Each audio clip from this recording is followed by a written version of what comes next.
Hi there, it's Lauren J. Welcome back, or welcome if you're new.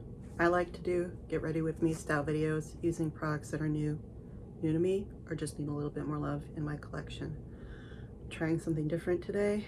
There's a lot going on in the world, and I just need to sit down and talk about a few things. This channel is where I celebrate the things that I love about myself and that I share with you and that I am enjoying in the world. And I just need a space to open up about how I've been feeling about things. And so let's get into it. So I'm sitting in my living room today, natural light. I did do my makeup. I don't know if you can see that, and I'm filming on Sunday, and yesterday was really difficult, and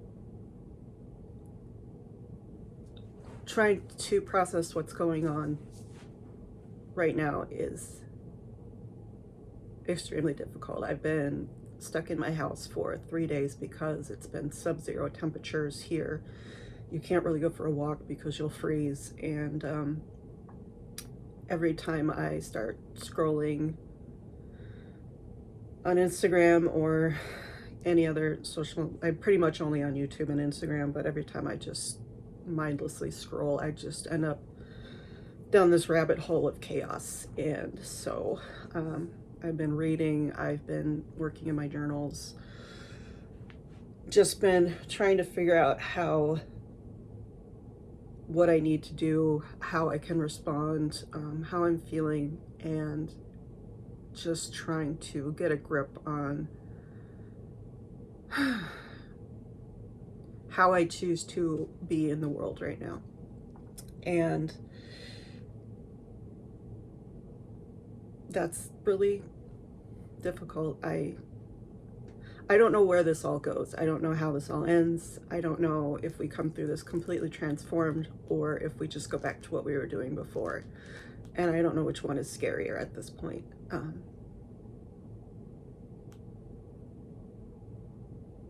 I really don't. I hope I've made it very clear in my videos that I am not someone who supports what is going on right now. And by that I mean what the government is doing right now. I'm not for this. I never was for this. I didn't vote for this.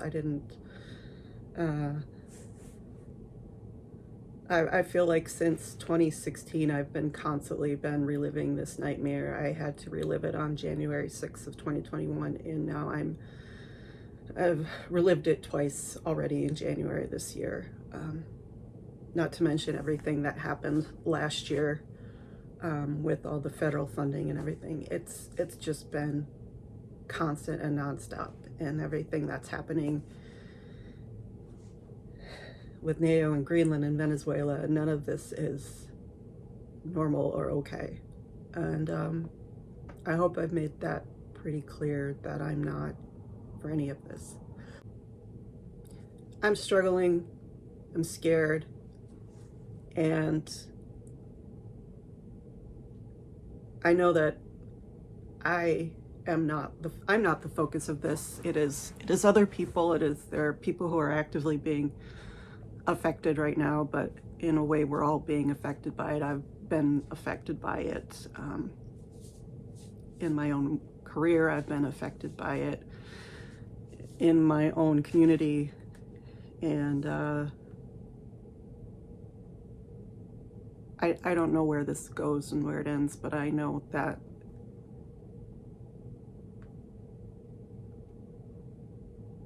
I want to believe in people, and I want to believe in community, and I want to believe that the world tends towards good. But right now that all just seems like a lot of platitudes, and I'm trying to figure out what it is that I can do to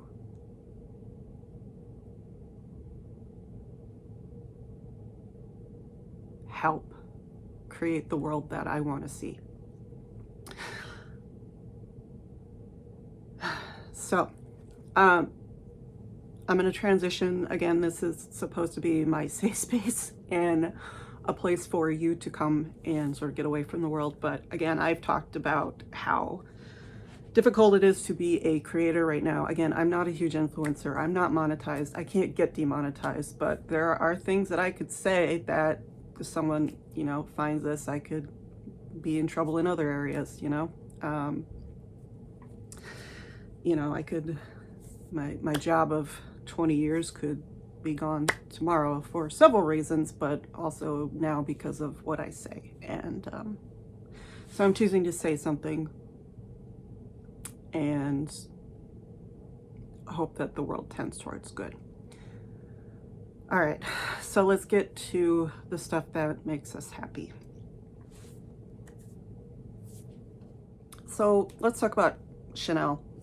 Last week I did the Rouge Noir collection. I'm wearing some of that on my eye right now. I'm actually wearing the eyeshadow on my eye right now. I've covered it with one of the shimmer shadows from one of the holiday palettes. And I tried that collection. I liked it. It's not something I wear all together again, but I've been wearing the eyeshadow all week. I've been wearing the liner.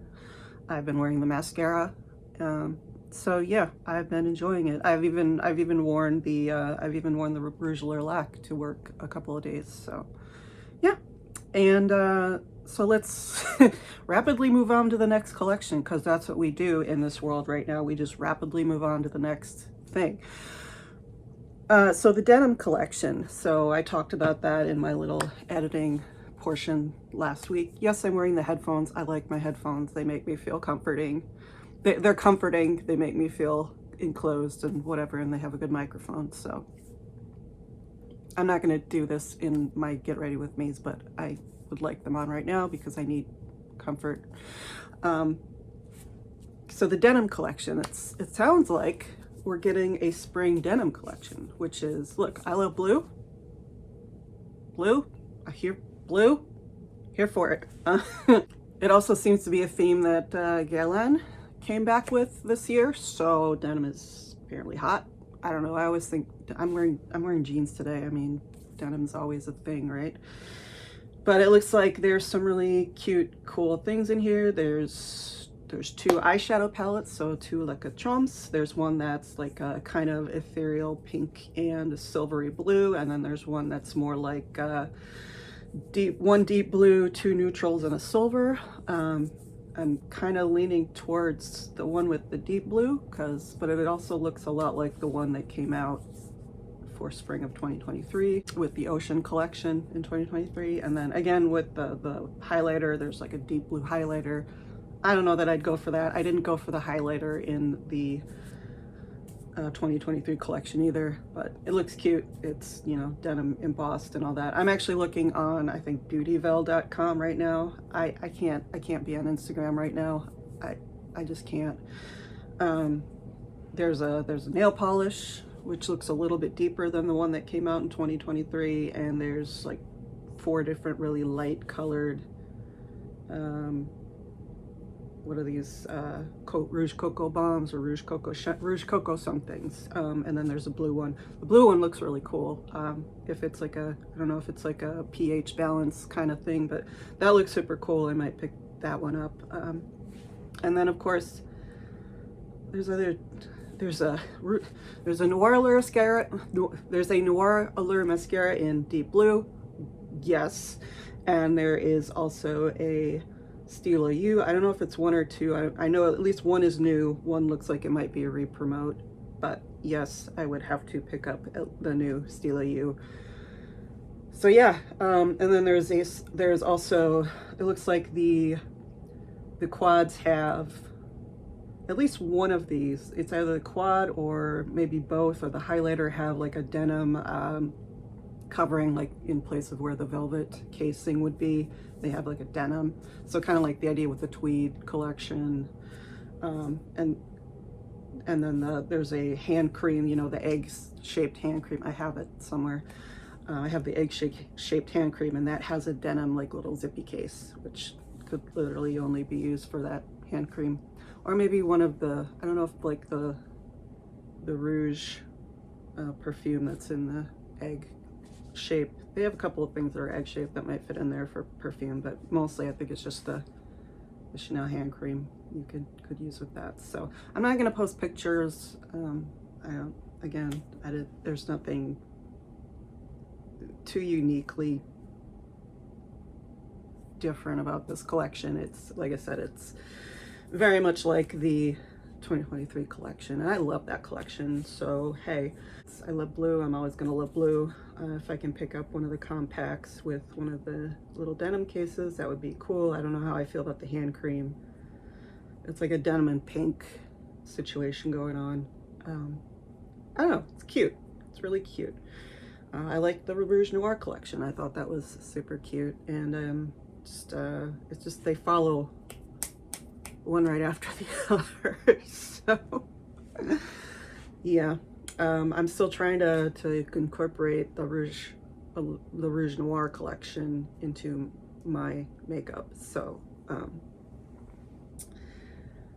we'll see. We'll see how fast this comes to store, and I think it might be available in Japan right now. I think I've seen that online. Don't quote me, but I think I've seen that online.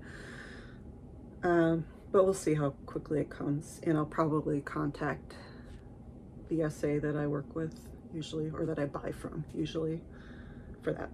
So that's what I think about the new denim collection. Definitely cute pieces. Not going to buy all of it. Probably don't need the nail polish because I still have a full bottle of the blue one from last time. Definitely need the mascara. Definitely need the liner. Probably need one of the quads. What do you think about the denim collection? Do you think they're coming for Guerlain, or do you think this is totally unrelated and denim's just a thing? It's like, denim's easy. Denim's an easy theme. Everyone loves denim, right? I mean, not everyone, but it's an easy concept to get people on board with. And if you really enjoy blue like me, yeah, I can dig it. So yeah, I also just want to talk a little bit about some reading that I've been doing.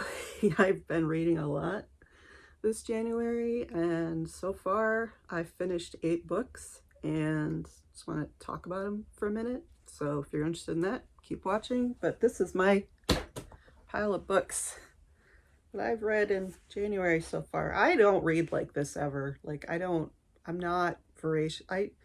Only lately have I been a super voracious reader. I read a lot when I was a kid. I picked up reading again a couple of years ago when I started getting into book journal content and journaling content, and realizing, hey, the idea of a book journal is really cool. Also, I have a lot of books. A lot of books that I've had for years that I just need to read. So that's what I've been doing since like September of 2024, is just reading. I started off the year with this book. It's only 150 pages. It's called Discontent by Beatriz Serrano. It's originally in Spanish. It's translated. It's fascinating. It's kind of hilarious. It's kind of horrifying. Very modern. It's about, a millennial woman working in the corporate world and watching a lot of YouTube and sitting in her office just trying to get away with doing as little as possible, and then kind of getting called on it, and trying to like maneuver her way out of the dystopian corporate hellscape that she's working in, to surprising results. I don't know. I like books about, she's not particularly like likable, and I like unlikable women, and she's just living, doing what she needs to do to survive. And yeah, again, it's only 150 pages. I really liked it. The first time I saw this was on, I think it was Book of the Month Club had this on their Offset collection, which is like one of their, it's like a translated, a series of translated or independent books that would not otherwise come to a general audience. And then I think it was sold out on that website, and then I found it in my local bookstore, so I picked it up in my local bookstore. But yeah, I enjoyed it. It was a quick, easy read. I've also been reading these. So 3 of these are from the library, and two of them I bought, but these are the British Library Crime Classics series. They are a series of books. They're written between like the 1890s and the 1960s, I think, is the original concept. Most of these are from the 50s and the 30s. So they have The Sussex Downs Murder by John Boode, The Lake District Murder by John Boode. These were both fine. They go, it's the same detective in both, and they just kind of follow, like, it's kind of the early version of, like, he's writing in the same time period as Agatha Christie, Golden Age of Crime, and it's kind of more about, like, the landscape and the people, and particularly the regionality of the crimes, and setting crime novels in different regions of England, and sort of, you know, getting into the geography and the specifics of that, which is interesting. Mystery in White, I think this was probably the best of the ones that I read, just because it was interesting characters, interesting concept, and very much of its time. This one was also from the 30s. This is by J. Jefferson Farjan. He also was writing in the same time as Agatha Christie in the 1930s. I did like this one. This was like a super fast read, and yeah, just really interesting. It was a bunch of people who are on a train gets stuck in the snow. They end up getting off the train and finding themselves in a mansion in the middle of nowhere that seems to be haunted but isn't. And there's a guy who's like a spiritualist, and then there's a brother and a sister who are, you know, the Tommy and Tuppence, I guess, if you're talking about Agatha Christie. And I know they're married, but whatever. You know, there's like this young couple, and then the older guy, and mystery ensues. I like this one. And then there's Christiana Brand, London in Particular, and Death of Jezebel. These were very fast reads. There's a lot going on in them.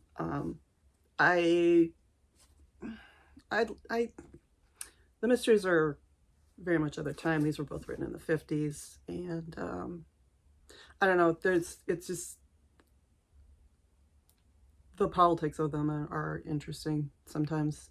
Again, it was the 1950s, but the mysteries are at least interestingly plotted. It's more of like a puzzle than anything else. I think she is a good mystery writer. The tone of them is very much of its time, and not always great. So these I read because I watch Miranda Mills, and she has recommended a few of them. I think she likes Christiana Brand, so she's not my favorite, but I've read several of these, and they're quick reads, they're of their time, and they're all dead, so they're not getting money from this. Finished this one recently. This is The Mysterious Bakery on Rue de Paris. This is by Evie Woods. She's an Irish writer. It's about an Irish woman who ends up in, where is it? Compiègne. She ends up in Compiègne. She thinks she's going to Paris, and she was wrong. And then mystery ensues. So it's kind of like mystery, romance, magical, but mostly it's just romance. There's no spice or anything. It's just, you know, nice cozy romance with a little bit of magic thrown in. It's set in a bakery in France. You really can't go wrong. I don't know. I liked it. I think it's trying to be too many novels at once. It's incorporating some really heavy themes, which is, you know, it's not like romance can't be deep, but it's just incorporating a lot of ideas that I think would have done better on their own rather than shoved into a cozy romance. But it is good. There are some good things, really good things in here. I don't really care for the romance. It didn't really make a difference to me, but the other ideas were more interesting. So, yep. And then I just finished last night The Night and the Moth by Rachel Gillig. Really good. my first like romantasy kind of book. There's tiny bit of spice, but they're both, I think, age 26, and so it's not like YA or something like that, but it's sort of basically what they call Nightcore, NKN, Nightcore, sort of vaguely, well, not even vaguely, it's medieval coded. There's gargoyles. There's a gargoyle in here that I wasn't expecting the gargoyle, and he pleasantly surprised me, and he's the reason that I kept reading this, because no matter what happened between the main character and her love interest, which I don't really care for either way, it's not my thing, but I just wanted to see what happened with the gargoyle. And then there's sort of like a series, it's like a quest, there's like a series of villages they have to visit, and there's a series of like omens and a series of talismans, and she's part of this. She's called a diviner. She dreams, and she's part of the system, and this is kind of her realizing that the system is false and fighting against that. So, you know, pretty timely, but I liked it. I enjoyed it. It took me about a week to read it because I was, you know, I tried to like take my time with this, because it is like a nice, fun, not nice, but it's a fun story. It's, you know, it's entertaining, and the detail of the world building is really interesting. And I don't usually read romantasy. I don't have anything against it, but it's just not my thing. And this was a nice introduction, and I guess the new one is coming out. This is book 1. I guess another one is coming out in September. So I am interested because I want to see what happens to that gargoyle. I don't know if that's a spoiler, but... And then I started this last night, and I'm already, I'm already 64 pages in. This is R.F. Kuang, Catabasis. I figured it was as good a time as any to start A Descent into Hell. So far it's reading really well. Considering I got through 70 pages of one book and 60 pages of this all in the same day, I feel like that's a pretty good start for this, and I like the writing style. This is my first R.F. Kuang. I know people have very strong opinions about her writing. I've not read Yellowface. I've not read Babel. I've not read her series, her fantasy series, but this is interesting concept. I'm pretty familiar with Dante's Inferno, and I'm pretty familiar with, you know, Greek myths and legends about Hades and the underworld and that thing. But this incorporates a lot of different things with lots of different ideas about the underworld and magic into it. So basically she is studying magic at Cambridge, and I think it's the 1980s. I think it's set in the 80s. So Catabasis, she is at Cambridge. She's studying magic with a CK.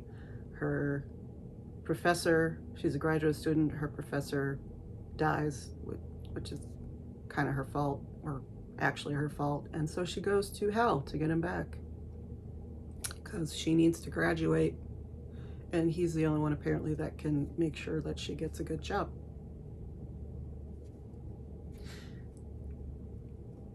I'm interested more in like the historical dark academia ideas in it. Again, I like unlikable women, so she's unlikable, doesn't really bother me. But yeah, I'm interested to see the concepts in here and what R.F. Kuang incorporates into this idea of what she's calling the 8 courts of hell, which I think we're from Dante. We're all familiar with the nine circles of hell. So I don't know if there's just 8 courts and then the 9th is whatever. I'm just interested to see what kind of sort of dark academia and mythological elements she incorporates into this. I think it's really interesting, and I'm enjoying it so far. So yeah, Catabasis. Than that, I have just been learning some tarot. So I have the tarot cards of modern goddesses. I have the deck over here. This is the little flip through book that I have, and I have just been going through and sort of pulling cards every day, and learning how to do 3-card readings and learning the suits and what they all mean. I'm getting pretty good at understanding the suits of the tarot and how they and how they correspond to like playing cards and suits in playing cards and that. So yeah, so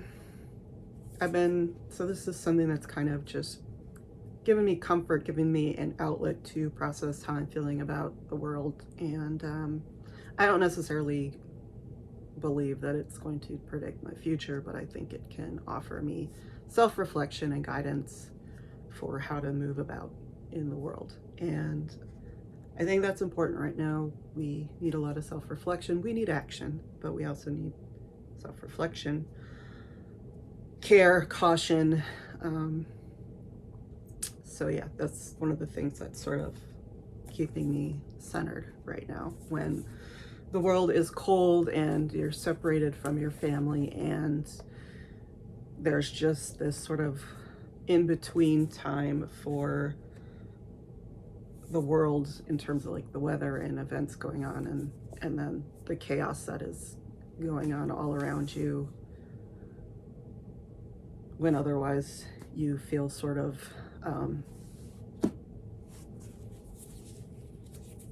helpless or useless, or whatever the term is. I understand that people will look at me and how I'm processing this and feel a certain way about it, but I'm just trying to be honest about it, and in my own measured way, just try to take it all in. And you don't have to agree with me about how to feel about any of this. I feel like the thing that I dislike the most about the online discourse is not that it is in my feed, but it is the people who are telling me how to feel about it. And everyone has a different idea of how I should feel about all this, and all I know is sometimes I know how I feel and sometimes I don't. And